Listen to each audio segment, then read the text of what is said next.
এই ব্রাজিল সাপোর্টাররা আর মাত্র কয়েক ঘন্টার ব্যবধান, তাই শুরু হবে রাত 11টার সময়। টুডেস মানে আজকে রাত 11টার সময় শুরু হবে জাপান বনাম ব্রাজিলের ম্যাচটি। সো আজকে আমরা জাপান বনাম ব্রাজিলের অতীতে যতগুলো ম্যাচ হয়েছিল তার ডিটেলসে কয়েকটি স্কোর দেখব। জাপান এবং ব্রাজিলের ফার্স্ট ম্যাচ হয় 2001 সালে। সেই ম্যাচে ড্র হয় এবং 2005 সালের ম্যাচে দুজনকে 2 গোল করে দেয়।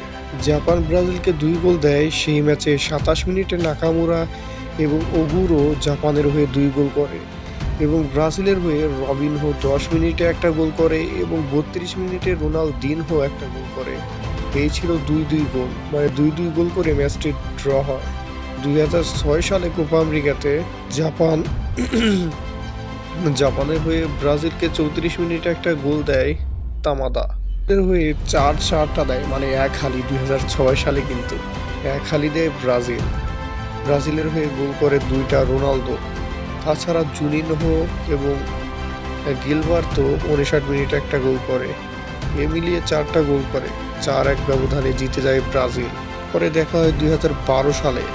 2012 সালে জাপান 0 গোল দেয় এবং ব্রাজিল 4টা দেয়, আবার এক হালিতে জিতে যায় ব্রাজিলের হয়ে সেইবার মানে 2012 সালে গোল পায় পাউলিনহো। 12 মিনিটে গোল দেয় এবং নেইমার গোল করে 2টা 25 এবং 48 মিনিটে। এবং প্রথমার্ধে শেষে মানে লাস্ট মোমেন্টে গোল করে কাকার গোলে 4টা গোল হয় ব্রাজিলের। 2012 সালের কথা বলছি। এবার 2013-তে দেখা হয়। 2013-তেও 3-0-তে ভরে দেয় ব্রাজিলের হয়ে।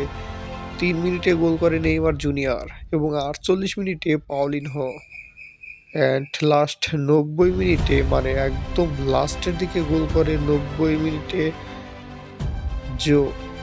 সো যাই হোক, জাপান কিন্তু 2013 সালে যে একটা ম্যাচ হয় 3-0-তে, মানে 3 পিস দেয়, সেই ম্যাচে জাপান 1 গোলও দিতে পারে না।